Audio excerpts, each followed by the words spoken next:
Hi, good evening. Welcome to the latest edition of Mark Pukita's Truth Bomb. I'm Mark Pukita, and we're going to get to a lot of topics that'll be both educational tonight as well as hopefully entertaining. We've had a big week. Last week was a really busy week, and we're going to tell you a little bit about it. It started with the Senate Forum last Monday and ended with the State Central Committee meeting on Friday and volunteer training on Saturday. And we've got a lot of energy and a lot of momentum in the campaign. We've got a number of topics tonight, as we usually do. We're going to start with a little more policy roulette. Then we're going to move on to a little entertainment about the Ohio Republican Party, the ORP Christmas party. And then some really interesting information on the Ohio Republican Party State Central Committee meeting that we attended on Friday, along with a few hundred of our closest friends. Then we'll get to some free-form topics and an update on the campaign, and then we'll let you go on. So Chris Hicks will be joining me again tonight, as usual. Let's get into segment one, Policy Roulette.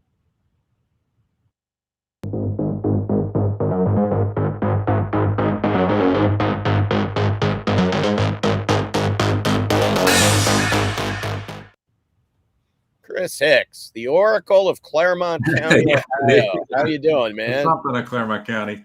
Hey, Mark, how are you doing today? I'm doing well, Chris. Good to see you.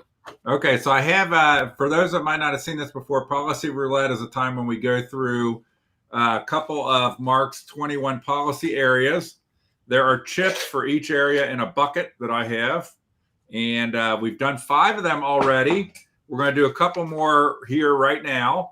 And if you don't have one of these policy guides, you want to go to a Mark event and you can get one of these physical ones, or go to markforohio.com/policy, markforohio.com/policy.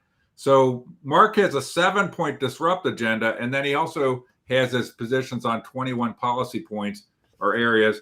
You can look for you can read them all, or you can look at the ones that are most important to you. You ready to go, Mark? I am. And Chris, just to make a point, we haven't seen another U.S. Senate candidate come up with anything like this, including Mike Gibbons, who says didn't you tell me, what did Mike Gibbons say?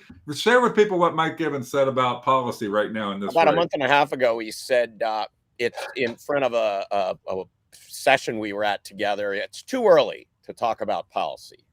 And I like what point you made about this. He's already run in a Senate race before, so shouldn't he already be like well versed? He should know more about policy than anybody up on the stage, but apparently it's too early. So I'm going to reach in here and let's see what I get. And I got number 4, area number 4. All right, let's take a look. Area number 4, education. Ooh. Education. Yeah. Education, one of our leave it better than we found it topics. Education. Let me go through the policy guide here, Chris, and just share with everybody the points. The first point is establish money follows the child for all to allow complete education choice. Point number 2, stop letting our kids be used as political pawns in left-wing driven agendas. Point number 3, put the federal Department of Education back in health, education, and welfare and limit its role. And then point number 4, reform higher education by ending the flow of easy money that fosters ineffective educational bubbles, teaching nonsense to kids. I like that, educational bubbles, Chris. So in our campaign, Chris, we've been working to leave Ohio better than we found it during the campaign. And education, fixing education in Ohio specifically, in the nation generally, is very, very important, I believe, because we're talking about our youth in many cases being indoctrinated into bad ideologies. And I think the way we fix that, the most important way, is we let the money follow the child. We bring free market competition into education in the United States, and we make public education and public educators compete what we've seen is that parents, no matter what level of education they got, will make the best choice for their children if given the option. They got the chance. Yeah. Absolutely, if given the chance. And it's like, why should public education be a monopoly when we, the taxpayers, are paying for it? Right. So that really encapsulates. Well, and on the money follows the child point, Mark, some people might be aware of Ed Choice scholarships in Ohio, which is supposed to be like a way to get your kid into a private school when you're in a failing school district. But the predominant users of those are Wealthy, rich and middle income people, not poor people, because that's too complex of a program for poor people versus this idea of having it all. So I interrupted you there, but go ahead. No, that's okay. We've talked about that before, and Right. that is absolutely what we're trying to do. We're trying to make it accessible to everybody and easy to make the choice that's best for your children, and then execute that educational plan for them. What's wrong with letting kids be used as political pawns in left-wing driven agendas? Well, we see what happens, Chris. I mean, critical race theory, where we've got teachers telling kids that, because of the color of their skin, they're bad, they're oppressors, they're evil. Right. It's just absolutely wrong. It's Marxist indoctrination. It's got to stop. Okay. What about the other points here? Well, the other points, back in the day, and it wasn't that long ago, Jimmy Carter time, we had a Department of Health Education. I feel pretty good because Jimmy Carter time was better than Joe Biden time. Well, just barely. But then I remembered Ronald Reagan after that, so I feel bad again. Yeah, but the Department of Education used to just be a piece of a department, so maybe it would be called an agency or an office. We've just got there are not that many positive things that get done in the federal Department of Education. So, if they can keep accurate statistics and they can help spread best practices across multiple states and thousands of school districts, that would be a good thing. But they need to get out of trying to indoctrinate and use our kids as pawns. So that's why we think there needs to be a radical downsizing of the federal Department of Education. Keep the good stuff, get rid of the bad stuff. And then we understand what's happening in higher education. Okay, go ahead on higher education. That's what I was we've once again, we need to bring free market choice and pricing pressure to allow for better education that will generate skills in students that will be usable in the marketplace. Let the marketplace drive that. Right now, we've got these ridiculous majors, and we're producing generations of highly educated fast food workers. Yeah, well-educated Starbucks baristas. Nothing wrong with being a Starbucks barista. Or being a fast food worker, but usually that's the entry level on the ladder to move up, and not one that requires a college degree in most cases. I don't understand how the left manages to try to throw money into higher education. We need to give you free Bernie Sanders educations that don't get you jobs and all this sort of stuff. And they get it like it's some altruism when really they're just using your tax money to subsidize liberal indoctrination of your kids and other people's kids. Right. It's sinful. All right. Are you ready for another from the hopper? I'm ready for another. Right, let's see what we get here. Where am I on my card here? Number 3, real close. So number 3. Ooh, narcotics and addiction. Narcotics and addiction. So let me read these 2 points and then we can talk about this, Chris. The first point: stop the flow of drugs from Mexico before we even consider legalization of any drug. And point number 2: fix a failing Ohio economy and failing schools that have led to despondency and self-medicating by too many in Ohio. So, talking about point number 1, we have illicit drugs coming across the border in Mexico. I mean, it's a sieve, and we know that. We know that. And most importantly, it's Chinese fentanyl, and it's not only being used to lace heroin, it's now being used to lace cocaine and marijuana. We have to build a wall. We have to shut that down. it seems to me ridiculous that we would want to be legalizing any drug right now Right. until we shut off the poison that's coming across the border. I mean, even if we do legalize cannabis, for example, we need to make sure that that product isn't harming uh, uh, U.S. citizens because of China's desire to put us under. Right. I remember hearing Trump once at something in Vermont. It was a town hall in Vermont, and he was talking about immigration. He said, "I don't know, I know here in Vermont you don't feel you have an issue with illegal aliens, but I've met tons of people who have kids and loved ones who have died because of heroin that's coming across that Right. same border." Right. And that is talk about a 1-2 punch of illegal immigration that's taking U.S. jobs and take your job as well as then illegal drugs that are taking U.S. lives. Whether even people that are still alive, it's taking their lives. If you follow what I'm saying, yeah, because they live just a terrible life, and we've all probably experienced that with friends and family.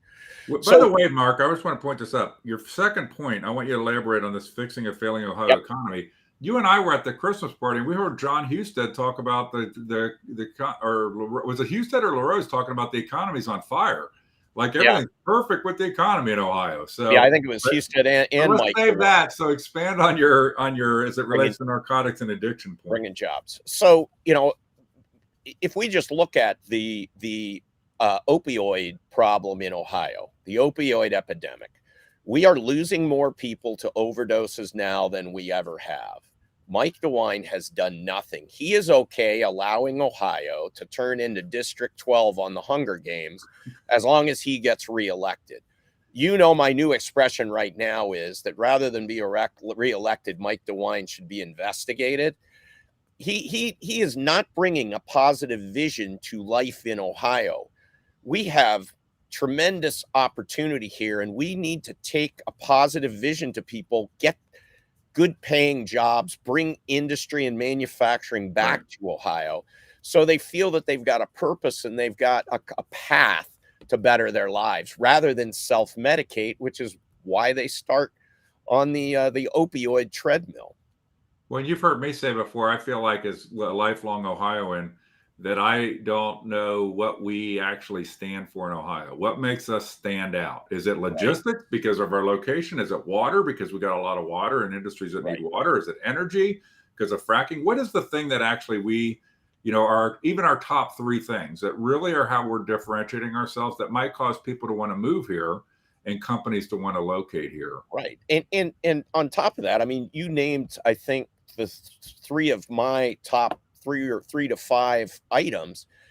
You need some leadership to be excited about these, to get communities involved and really push some pride in the state as well as pride in the country. We need to make being patriotic and supporting Ohio cool again. All right, so that's policy roulette for today. Any closing thoughts on either of those two items that we covered? Item number 3, narcotics and addiction, or item number 4, education. Those are, when it comes to children, those are kind of go together some, right? Absolutely. Those are both extremely important topics, especially when it comes to Ohio youth. All right, so we're going to move on to segment 2, which is on the ORP Christmas party and the ORP meeting.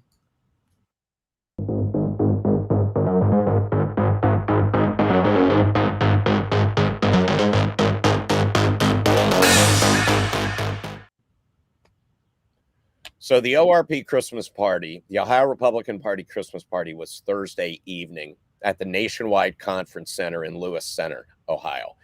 And Chris, I would say the way I felt there, we had a group of 40 people there who were really there to show a presence that grassroots Republican conservative voters are watching what's going on in the Ohio Republican Party. But it seemed to me that everybody else there, we had a good time. We had a lot of fun. everybody else there almost seemed like they were there because they had to be. They had to bow down to the establishment GOP, including Frank LaRose, John Husted, Mike DeWine. It was The just legends, the legends. well, the man, the myths, the men, the myths, and the legends. More myths than anything. Yeah, I just felt it was not a joyous, it was not so celebratory, and it certainly wasn't forward looking and positive. I would say that. Well, it was. I can also say, having been to a couple of these before when they were downtown, there weren't that many people there compared to normal. Like it was not what very well attended. It was at the Nationwide Hotel and Conference Center north of Columbus, so not in downtown. Maybe harder for people to get to, but it was not really. It was funny because I think you had more people there, but you only bought tickets for people, and you paid the lowest amount you could. Right. We'll talk about corruption in the RP in a minute. Didn't really want to contribute to that corruption, but wanted to let them know that we were there looking at them. And I would say we probably had a good sixth to a fifth of all the people that were there. Yeah. Well, and then what was the other ones? And then some of the candidates though had actually sponsored the event. Right. Mike Gibbons, they were three of my competitors: Mike Gibbons, Jane Timken, and Bernie Moreno. Of the Senate candidates that sponsored the event, which is kind of funny if you tell them all some of them privately, they don't fight in public, but they're going to fight for reforming and getting rid of corruption in the ORP. But then they're sponsoring the event with their name up in lights.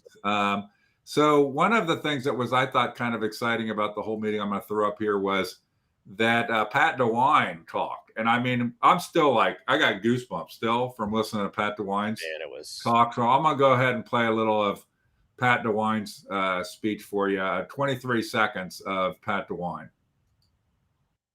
It's been a privilege for me to go out and travel the state and campaign. I appreciate all of your support, and we need all of your help, all three of us. Literally nobody is listening to Pat DeWine talk. I don't see anybody listening to this man talk. But this is the endorsed candidate for Supreme Court. It looks like 6 people were listening because they so I'm guilty. I guess I lied then. You know, I think that I don't think anybody was listening, but they heard the verbal cue, thank you very much, and they just did the they clapped. And I probably clapped too just because it was over. I mean, that was sometimes you clap just for it to be over. Painful. So that was the Christmas party. Any other insights on the Christmas party? What'd you think of the music? It was a downer. Everybody kept saying, gosh, even the music stunk. Yeah, it was a downer. The best part of that night was walking out of that room and going to our after party. Well, I was going to say, we had an after party that you sponsored at the pub right there at the hotel, and I think a good time was had by all there. And what would you guess people came to that, like 20, 30 people? I'd say 20 to 30 people. Okay. I think we had some people that joined in that were in the pub already, just came over to, like, we were having such a good time. They wanted to be part of the party. They wanted to be with the cool kids. That we were going to have it. All right. So then the next thing that happened was you got to go after the after party. We got a good night's sleep, everybody. And then it was time for the ORP State Central Committee meeting. Oh, wow. And what was your take on that event, Mark? So my take on that, Chris, was it was like everything else done by the Ohio Republican parties, and specifically that party being led by Chairman Bob Paduchik. It was all choreographed and rigged. And right from the start, when we walked in the room, there was a corral for guests who really are members of the Ohio Republican Party. There's no reason for that party to exist without people like us, grassroots voters. But Bob had managed to corral us into half the space that we were in at the last meeting. And it was intentional. You could tell. We had people spilling out into the hall. It was incredibly rude and unwelcoming because I think he doesn't want us there. He just wants to be able to wave his magic wand and make stuff happen. And to hell with all of the voters. He's going to tell us what to do. So we were both at the September meeting, and they had reconfigured the room to make it more uncomfortable for any visitors. They made less room, and then they put chairs all over in the room so that it made it even more hard to get around. And then there was a VIP area that was unoccupied in the room, and like you said, about maybe only about half the people that were there to watch the meeting could even get in the room. So there was constantly stuff that was antagonizing the people that were there to watch the meeting, the way they were treated, that there was a big open area in the room that wasn't being used, and the people were locked in the little category. But why don't you describe what happened next as the meeting went on? So as the meeting went on, there were I found that some of the state central committee members were getting somewhat of a backbone. They were introducing resolutions that they had gotten on the agenda, and they were starting to fight back. And the minute that happened, you watched Paduchek go into action. They had a script for people. We could see it on their laptops. They had a script. If this happens, do this. If this happens, do this. And you could actually see him move his eyes to people like, "Hey, you're up. We've got to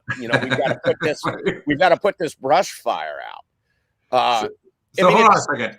But you're saying that script was about integrity, ethics, making us proud as Republicans for our principles? That's what the script was about?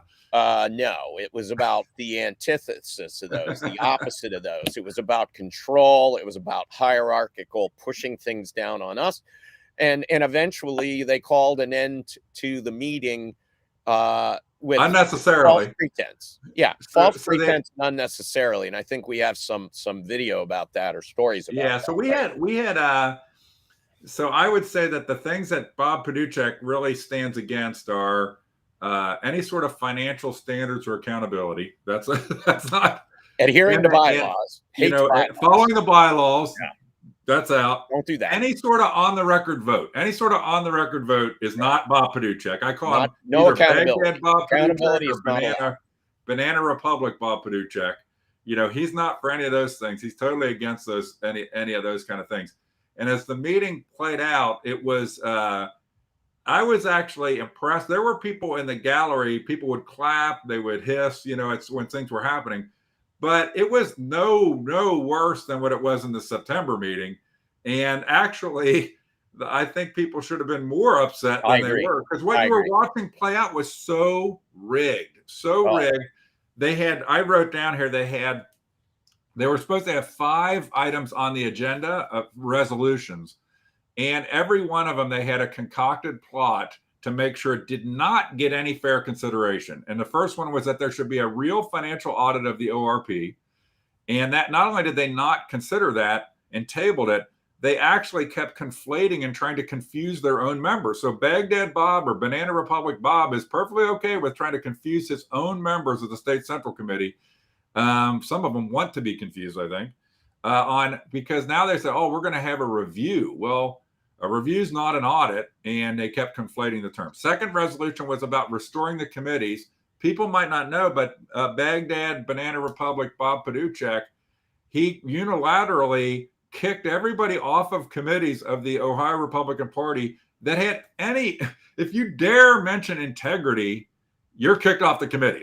So in absolute contradiction to the bylaws. Absolute contradiction. And then he claimed it was because these people did bad things.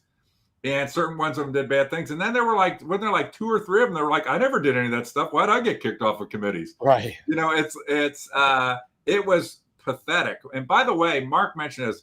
There's actually 2 videos of this meeting. There's the live stream video, and there's another video that was taken with a non-live stream camera. Two different angles. Both are because of this man, Mark Pukita. Without Mark Pukita, nobody was there to film it this way. And so you can watch this play out in 2 different angles of video. The third resolution was about, and this was when it really got dicey for him, and when we're getting close to when the meeting got shut down, was that Mike DeWine and Dave Yo should give back the $1.3 million that they got transferred to them that I think was completely improper. And I think most Ohioans think was completely improper. During the summer, $1.3 million of ORP money gets transferred to them, and without any authorization or even knowledge of the State Central Committee. Baghdad Bob just go ahead and spend $1.3 million with no approval. Mark, you're a business guy. How much authority did you give people? What, $2 million, $3 million that worked for you? They could just go spend it without even asking you or talking to you? Yeah. Unfortunately, we were probably at a limit of like $5,000, and I would have made it probably lower, but we had people we could trust. But Yeah, well, yeah. but in my case, they were spending my money. Right. In Bob's case, he's spending our money, the money He's that spending we donor donate to the money. party, right? And what the And screwball there's logic no of the whole oversight. thing, this is how screwball logic it is that it's kind of like once endorsed, always endorsed. So if you had ever been endorsed, if Bob Paduchek wants to send you $1 million, no problem, just send it. Yeah. The endorsement doesn't tie to any election or anything. It's just an open-ended, now you've been endorsed, we can send you money. Yeah, let me just expound on that. So what he said was it was okay for him to unilaterally give that money to Mike DeWine and Dave Yost because they had been endorsed for the 2018 election. Just think about that, how absurd that is. It's and ridiculous. He's doing it in the summer of 2021 is when these transfers are taking place. Yeah. I mean, It's 8 months before the election. Ridiculous. But by the way, remember, this is an ORP, and we'll probably, hit on this more, if not tonight, other times. This is an ORP that keeps losing Supreme Court seats while they piss away money on shit like transferring it to Mike DeWine and Dave Yost. Right. Here's what just struck me. Bob is the most transparent chairman of the Ohio Republican Party ever. He's transparent about rigging every meeting. That is absolutely transparent to everybody the who's list there. of things that Bob stands for. He's totally against fair primaries. He's against financial integrity. He's against on-the-record voting. He's against following the bylaws, and he's against open or fair primaries in the Republican Party. And he doesn't run him and by Stalin have a lot in common together. The Politburo. So the Politburo. He doesn't run by Robert's rules of order. He runs by Banana Bob's rules of order. Okay, so after this, there was some reporting, and probably the best article that I read in terms of being thorough was by Jeremy Peltzer of the Cleveland.com or the Cleveland Plain Dealer, and I put that up here. But it has this title, and I don't know if people know this. Most of the time, the headlines are not written by the reporters. In a newspaper, they file stories, and then somebody else, the editor, writes the headline. It says, "Ohio Republican Party leaders stop meeting, call in sheriff's deputies because of anti-DeWine demonstrators." Now, in the article itself, which I doubt, maybe Jeremy wrote this headline, but like I said, editors normally write them. It says the demonstrators came from a number of other places around Ohio, representing a variety of groups. Republican U.S. Senate candidate Mark Pukita urged supporters on social media to attend the meeting. And then another paragraph in the story. When some audience members remained in the room after several minutes, the committee voted to end the meeting. Sheriff's deputies entered the room. Note the order here, okay? Entered the room, though a reporter, I guess that's him, didn't see the deputies attempting to forcibly remove anyone from the premises. So that's Jeremy Peltzer in his initial article on this, and which is pretty straight. And he had a pretty good, the headline is like somebody in the newsroom wrote a more sensationalized headline, but he actually did a good job at going through the different resolutions that have been considered. Yeah, but I mean, that headline is just flat out wrong. It's a flat out false narrative. By the way, this is after the meeting was adjourned. The only deputy that I ever saw in the room was just chatting it up socially with people in the room. So there was no, and the notion of deputies being called in, I had to leave the room a couple times to go check stuff. At this place, you kind of go outside. There's like several buildings. There were no deputies called in. All the deputies were out in the parking lot the whole time. There were like 5 police cars and like 5 or 6 deputies just standing outside the whole time this meeting was going on. So either it was planned or they were already there. But the notion that somebody picked up the phone and called in a bunch of deputies, they were already around the building the entire time. Can you spell setup, Chris? Well, it just felt that way to me. And then I'm going to put up here, this is that we talked about the headline not matching the real story on Jeremy's article. But look at what happened then on Monday. The Cleveland Plain Dealer, Cleveland.com, puts out a thing called the Capitol Journal. And now it's more sensationalized. Far-right anti-DeWine protesters force early end to Ohio GOP meeting. Yeah, that was this morning, right? Yes. So that was just this morning. and it gets more sensationalized into this, what I think is a false narrative as to what happened. And I'm not blaming Jeremy Pelzer for that, because his article was pretty straight up on what actually happened. But these headlines and stuff are just not true. They're not even true. And I would encourage people, go watch the video. Okay, you can actually watch the video of what happened in the meeting, and when the issues broke out, or the alleged issues broke out. This is from Haley B. Miller, who is the reporter would be doing articles for the Dispatch or for the Enquirer, the USA Today, Gannett type papers in Ohio, or Legacy, those papers. I love the headline here. This isn't a courtroom. That's something Bob Paduchek said. Fights over endorsement finances boil over at the Ohio Republican Party meeting. It's true. It's not a courtroom. In a courtroom, you have fairness and rules, and you follow rules, and you have due process. And that's not true for Baghdad Bob or Banana Bob. And it says many attendees were supporters of long shot U.S. Senate candidate Mark Pukita and held signs critical of DeWine and ORP endorsements. They shouted, groaned, and laughed at comments throughout the meeting, prompting one member to ask for their removal because the committee was being harassed. Now, I said that they were on resolution number 3. I think I quit reading them then to give the money back. And the fourth resolution that was just about to come up was on members of the State Central Committee who have gubernatorial appointments having to recuse themselves on certain votes of the State Central Committee. And so it's just interesting to me that because if you go watch the video, there was nobody doing any harassing of anybody at the time. This woman just stands up and, they're harassing me. It wasn't like, even shouting. You can go watch it, and you can watch it from 2 angles when you watch the videos of what was going on at the time that she stood up and the meeting needed to get shut down. There was also no effort made to really clear the room or to get people to leave. They were all just then talking. And so I think it was scripted to shut down the meeting. There were at least 7 policemen that had been there out in the parking lot and inside. I only saw 2 inside, I remember. But of those 7, they, nobody ever came in and told people to leave the room. They didn't even tell down the meeting. Yeah, they didn't even tell people to be quiet. There was, that's true too. Paduchek actually was more in the September meeting on be quiet or something like this. It was just like, this was just too convenient the way this worked. Now, the woman that stood up that had was Leanne Johnson, was the woman, the State Central Committee member that was so harassed, if you watch the video, that she couldn't take it anymore and needed Bob to shut down the meeting. Yeah, and she's the wife of Bill Johnson, the U.S. Representative from the Marietta area, that southeastern part of Ohio. So there's no kind of conflict or incestuous kind of relationship there. I mean, and by the way, he voted for the vaccine database last week. Okay.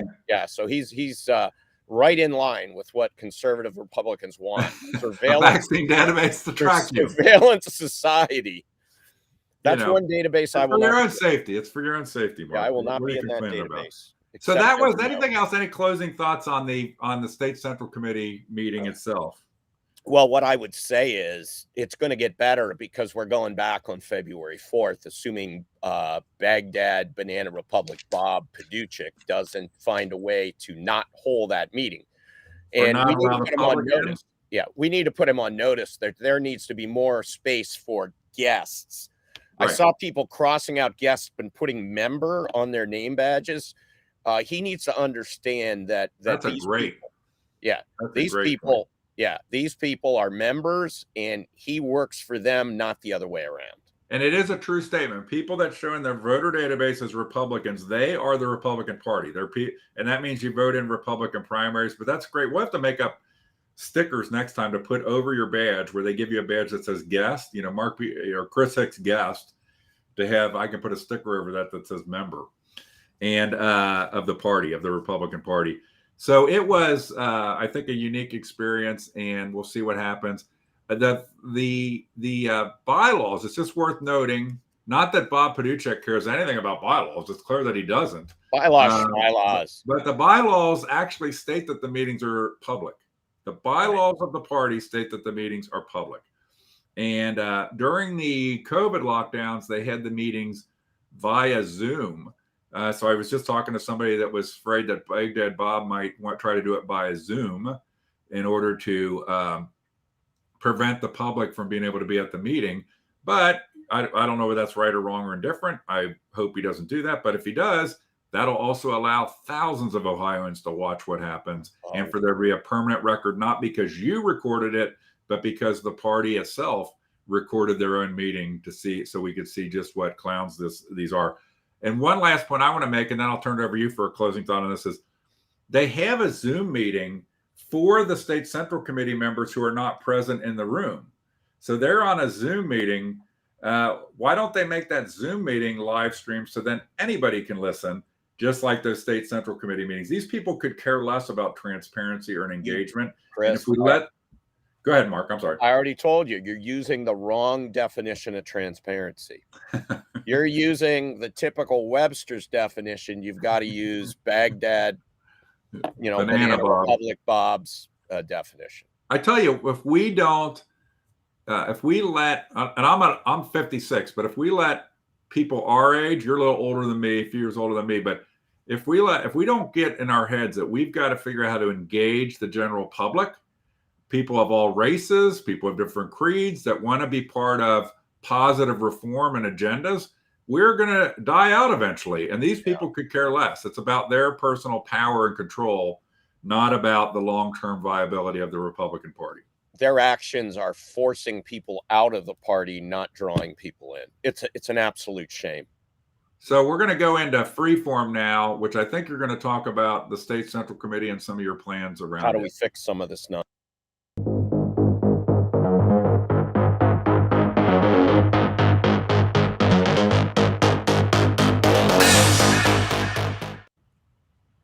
All right. Mark, I believe it was 2 weeks ago on Truth Bomb, we announced that we were going to be supporting citizen candidates to run against these swamp rhino state central committee members like Leanne that you saw the picture of. We need to take back the party, and we can do it by taking those seats back. So with my personal money, I've decided that we're going to support these people with mailings, with database help, and just with campaigning help and strategy to take those seats back. If you have an interest in running, there isn't a lot of work unless you decide you want to put a lot of effort into it. There's only a handful of meetings a year, 3 or 4. There are some things you've got to do prepping in the meantime, but send an email to us if you're interested. info at mark4ohio.com. That's info at mark4ohio.com. And whether it's you or whether you've got someone you'd like to kind of nominate for us to contact, we'd be glad to have that information. Just make sure you tell us what the email's for. Thank you. And we had a little kind of preliminary training session for people that were interested in running the state central committee after the meeting had been adjourned. And I would say, what do you think, Mark? We had like 20 people there, maybe a little over 20. Yeah, and we had, I think, like 4 or 5 people who are serious about running or are already running. So, right. It doesn't take much to turn this around. And those elections happen next May 3rd during the primary. And that's the final election. You get on that ballot and you get elected and you're on the state central committee. So we'll have more. We were kind of using that as a test. So now we have charts to go through and so on and so forth. We want to get feedback from people. And I'm sure shortly, send a note to info at mark4ohio.com, the number 4, mark4ohio.com.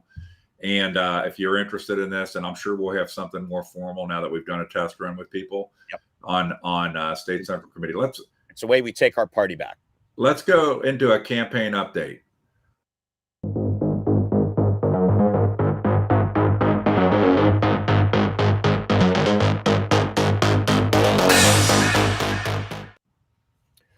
So Mark, we had we had a big week last week, Chris, as we've talked about. We had the Senate forum and we had the meetings with the Ohio Republican Party.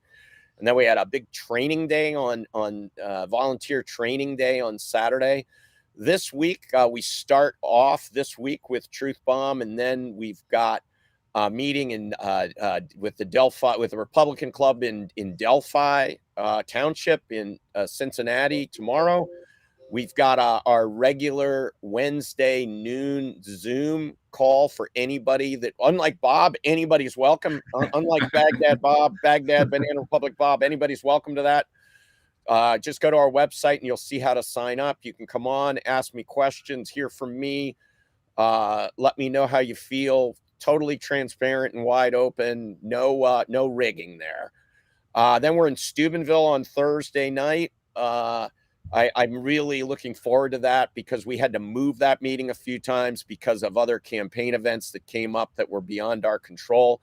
Really looking to that. So we've got a stacked week, and we feel a lot of momentum building, Chris, and our volunteers are just ecstatic about it because they've been doing a lot of work and it's paying off. So if you want to know, those that might not know, if you go to mark4ohio.com, there is an event tab there. So mark4ohio.com, it's actually /events. And but there's also a tab there for you to be able to request Mark to come to one of your events. And Mark, I think generally speaking, if you can make it, you're glad to go to people's events. Absolutely. And as much as you possibly can. And it's going to take I think it's, we see all the bomb of TV commercials and stuff like this. And by what I think is a lot of swamp rhinos, you're about ready to do some things a little bit, but you're not going to have the money and resources that these people are that have sold out, like Josh Mandel selling out to Club for Growth, JD Vance selling out to California Venture Capital. Right. These you're not going to have that because you're not a sellout is one thing. So we need people to spread the word and to invite you to events and get to know you as really a great guy and a regular guy that can bring a lot to the table with your great business experience in the company that you started and created thousands of jobs in. Thousands of jobs. Any other campaign updates? I'm trying to think of any other big things going on. Well, we are going to drop a few truth bombs on radio ads, right, Chris? We've designed a few provocative ads, and we're going to start seeing those over the next month and a half. Okay. Those should be provocative, humorous, and maybe a little controversial, but they'll certainly show a contrast between me and the rest of the candidates. There will be a definite blue water between me and everybody else. By the way, we didn't mention it so far, but you had, I think, a great performance in the Westchester Ohio Press Network Candidate Forum. Thank you. Which was last Monday. So was that like November 30th or something like that? Would have been the date, I think. Yeah, and so if you haven't seen that, if people haven't seen it, it's on. You can go to the Ohio Press Network and you can see it on their Facebook page or their website. It is also on Mark's. You can link through to it on Mark's pages, and then there's the alternate version where Mike Wilson and I, a supporter of Mark's here, did a Truth Bomb version where we kind of live streamed the thing and we gave our editorial. If you want to hear us and hear our editorial opinions, watch that version, but you can also watch the pristine version from the Ohio Press Network and hear Mark's positions on issues. Unlike Paduchik, we give you choices. You can choose how you want to consume. So just on the ORP meeting, you got two angles. You got two different versions of the forum to watch, depending on how you like to watch it, or really your sense of humor, because Mike and I make a lot of fun. We played Josh Mandel bingo during it for things Josh does during forums. That was awesome. I think I won. I came closest to the pin on the Josh Mandel bingo. All right. Any final thoughts, Mark, before we say goodnight here? No, I would say, we're getting into the season where there are lots of holiday parties and family get-togethers, and we're all looking forward to that, getting back to normal after almost 2 years of COVID craziness and lockdowns and all the other draconian things that Mike DeWine was okay doing. Yeah. So I'd ask everybody just to be safe when you're doing that, especially if there's any alcohol involved. Be very safe. We need you to be healthy to grow We can Ohio's vote. economy. Yeah, and to vote, but to grow Vote on Ohio's May economy. 3rd or else. Yeah. Hey, I have one thing I want to close with is that we did earlier today, we did a pre-recorded version of the Truth Bomb from the Pukita RV, the Pukita Mobile. And there the was audio an audio bomb. issue with it. And so it's my fault. I take responsibility.